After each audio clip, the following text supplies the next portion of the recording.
Assalamualaikum warahmatullahi wabarakatuh.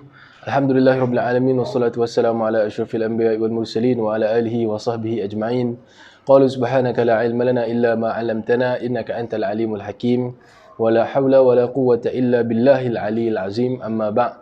Apa khabar tuan-tuan semua? InsyaAllah kita akan terus sambung bab yang seterusnya daripada kitab Syama'il Muhammadiyah, dan hari ini kita akan masuk bab yang ke-13, iaitu tentang bab maja'a fi takhattama Rasulullah sallallahu alaihi wasallam. Bab yang mana mendatangkan tentang cara Rasulullah sallallahu alaihi wasallam memakai cincin. Ada di dalam kopi kitab yang lain, salinan kitab yang lain daripada Syama'il Muhammadiyah juga, Imam At-Tirmizi mengatakan dia takhattama fi yaminih. Maksudnya bab yang mendatangkan tentang cara Rasulullah sallallahu alaihi wasallam memakai cincin di tangan kanan. Tetapi hari ini kita ambil yang cara Rasulullah memakai cincin. Jadi daripada hadis yang pertama, daripada Ali bin Abi Talib radhiyallahu anhu melaporkan anna Nabiyya sallallahu alaihi wasallam kana yalbasu khatamahu fi yaminih. Maksudnya sesungguhnya Rasulullah sallallahu alaihi wasallam pernah memakai cincin di tangan kanan baginda. Hadis ini sahih daripada Imam Abu Daud, At-Tirmizi dan An-Nasa'i.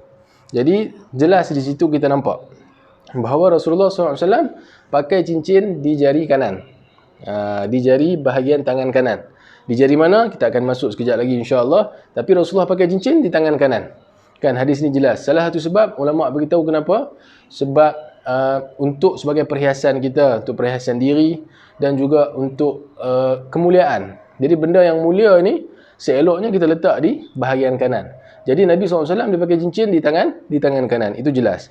Di dalam kitab Syama'il Muhammadiyah ni ada lebih kurang 5 hadis yang serupa. Termasuk hadis ini jadi 6 hadis yang lebih kurang sama. Nabi memakai cincin di tangan kanan. Jadi saya akan terus ambil hadis yang seterusnya yang tidak sama, iaitu daripada Abdullah bin Umar radhiyallahu anhu berkata, anna Nabiyya sallallahu alaihi wasallam ittakhadha khataman min fiddah wa ja'ala fassahu mimma yali kaffah wa naqasha fihi Muhammadur Rasulullah wa naha an yuqash ahadun alayhi wa huwa alladhi saqata min mu'aqib fi bi'ri aris. Maksudnya sesungguhnya Rasulullah sallallahu alaihi wasallam memiliki sebentuk cincin daripada fiddah. Fiddah ini perak. Apabila memakainya, Rasulullah menghadapkan batu cincin itu ke telapak tangannya. Okey. Maksudnya kemudian baginda menulis ukiran di cincin itu Muhammad Rasulullah. Baginda melarang sesiapa pun mengukir ukiran pada cincin seperti ukiran itu. Cincin itu yang jatuh daripada Mu'aqib ke dalam perigi aris. Baik. Jadi hadis ini mengatakan bahawa Nabi ada satu bentuk cincin daripada perak, daripada fiddah, yang ini perak ataupun wariq. Jadi apabila Nabi pakai, Nabi tak pakai macam kita pakai hari ni. Nabi pakai cincin itu, batu tak menghadap ke atas, batu menghadap ke tapak tangan, menghadap ke bawah. Jadi kat atas ni kita cuma nampak silver sahaja. Batu hitam seperti bab yang selepas yang baru ni kita sebut semalam, batu hitam tu tak nampak kat atas, nampak di bahagian bawah. Jadi di atas ni nampak silver sahaja. Dan kemudian di cincin itu, seperti kita baca semalam, ada ukiran Muhammad Rasul Allah. Allah Rasul Muhammad. Ada ukiran Muhammad Rasulullah, dan Nabi melarang sesiapa pun mengukir ukiran pada cincin seperti ukiran itu. Jadi hanya Nabi SAW yang boleh ada ukiran Allah Rasul Muhammad. Orang lain tak boleh, hanya Rasulullah yang special. Dan kemudian cincin itu pun jatuh daripada Mu'aqib ke dalam perigi aris. Jadi kat sini kita nak sebut kenapa Rasulullah SAW pakai cincin tak macam kita pakai hari ni, menghadap ke atas. Tapi Nabi pakai menghadap ke bawah. Salah satu hikmahnya kerana Nabi tak nak macam kita ni menunjuk-nunjuk, show off. Jadi Nabi pakai ke bawah. Yang kedua, ini juga menunjukkan, sebab bila keluarnya hadis ini, tidak ada hadis lain yang sebut tentang Nabi larang orang yang pakai cincin batu menghadap ke atas. Tak ada. Cuma Nabi ni mengatakan Nabi pakai cincinnya menghadap ke bawah. Jadi di sini tidak ada larangan. Dalam hadis lain tidak ada larangan bahawa Nabi melarang orang yang pakai cincin batu menghadap ke atas. Jadi di sini Nabi pakai menghadap ke bawah. Kalau orang lain nak pakai menghadap ke atas, tidak ada masalah. Cuma Nabi SAW dia pakai menghadap ke bawah. Itu jelas. Lagi satu, kenapa ulama kata Nabi pakai ke bawah? Satu lagi nak jaga batu itu, supaya batu ni tak bercalak, tak langgar dan sebagainya. Jadi Nabi pakai batu duduk di bawah. Yang kedua, Nabi pakai sebab Nabi bukan pakai untuk berhias-hias. Nabi pakai untuk cop mohor. Jadi bila nak cop, dia duduk di bawah. Kan? Bila nak cop, dia duduk di bawah, kemudian Nabi cop di atas penulisan Nabi, di atas surat Nabi. Jadi sebab tu Nabi pakai ke bawah. Jadi ada beberapa ni lah daripada kalangan para ulama. Dan kemudian Nabi melarang. Nabi melarang orang yang ada ukiran seperti cincin Nabi, Allah, Rasul Muhammad. Hanya aku yang boleh pakai, Nabi kata. Nabi melarang itu. Apa Hafiz Al-Iraqi, seorang ulama, Hafiz Al-Iraqi, dia kata pada waktu itu sahaja, pada waktu itu sahaja Nabi melarang orang pakai cincin yang sama macam dia, macam Nabi SAW. Sebab apa? Nabi tak nak timbulkan kecelaruan, Nabi tak mau timbulkan fitnah, bahawa kalau orang lain ada, sekali orang lain boleh senang-senang cop macam mana Nabi. Dia cop, dia kata Nabi cop. Dia cop, dia kata dia dapat izin daripada Nabi. Ramai orang akan buat onar dan fitnah. Jadi Nabi tak mau orang lain ada macam mana Nabi ada. Jadi itu cincin Nabi, itu cop mohor Nabi. Jadi hanya Nabi yang ada pada waktu itu. Adapun sekarang ini, kalau nak pakai, boleh pakai, tak ada masalah. Ini Hafiz Al-Iraqi berkata yang sedemikian. Jadi kita akan terus. Baik, ada satu lagi. Kemudian cincin itu jatuh daripada Mu'aikib ke dalam perigi Aris. Mu'aikib ni siapa tuan-tuan? Mu'aikib ni seorang sahabat Nabi SAW yang dia bersama Nabi di dalam peperangan Badar. Dia bersama Nabi dalam peperangan Badar, dan memang Mu'aikib ni seorang sahabat yang memang dia jaga cincin Nabi. Daripada zaman Nabi lagi, dia jaga cincin Nabi SAW. Dia jaga. Bila Nabi wafat, dapat cincin itu kepada Saidina Abu Bakar. Abu Bakar bagi Mu'aikib juga jaga. Kemudian ke khalifah yang kedua, Saidina Umar. Saidina Umar bagi Mu'aikib juga jaga. Sampailah kepada Saidina Uthman. Saidina Uthman bagi Mu'aikib juga jaga. Sebab apa? Saidina Uthman bagi Mu'aikib ni jaga bahagian Baitul Mal.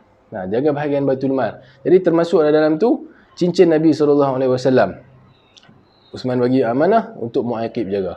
Jadi dikatakan oleh para ulama, sedang Saidina Uthman duduk di perigi Aris dengan bersama cincin Nabi SAW, datanglah Mu'aikib. Lalu Uthman nak bagi cincin ni dekat Mu'aikib. Elok nak bagi dekat Mu'aikib, cincin itu pun terjatuh ke dalam perigi Aris.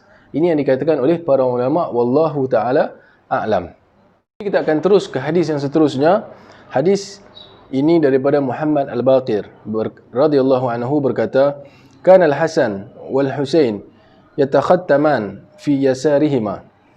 Maksudnya Hasan dan Husain, cucu Nabi SAW, pernah memakai cincin di jari tangan kiri mereka. Tadi kita tengok dah hadis Nabi SAW, Nabi pakai cincin di tangan kanan, di jari kanan.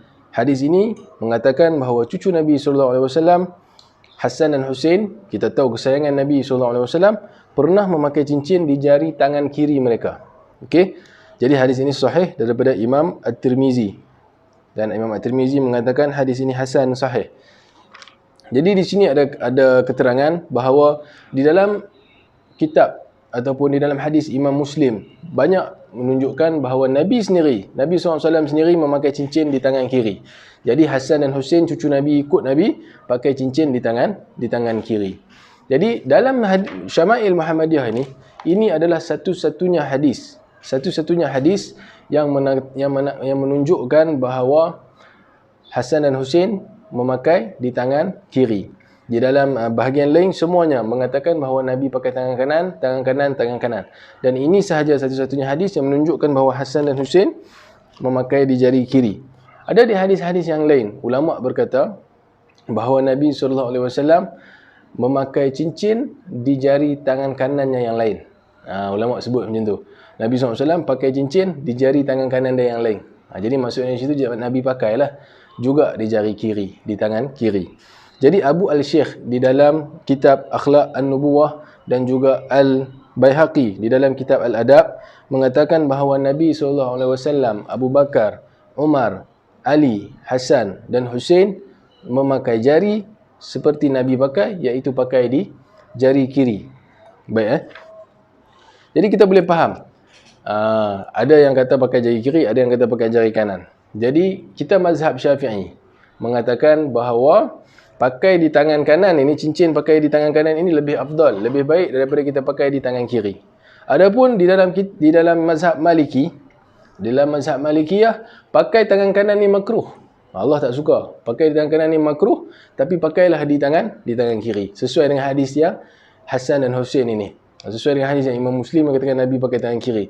Jadi mazhab Maliki agak keras mengatakan makruh.